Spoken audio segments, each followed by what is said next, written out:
It's hard to kind of make a move when he's like so invested trying to buy his cattle. I don't want to distract him, but I'm a very touchy person.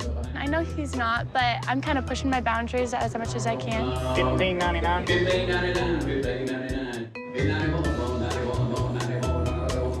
I think if she came to a bunch more sales with me, I'd buy cattle a whole lot cheaper because I think most people were paying attention to her than the cows that were coming through the ring.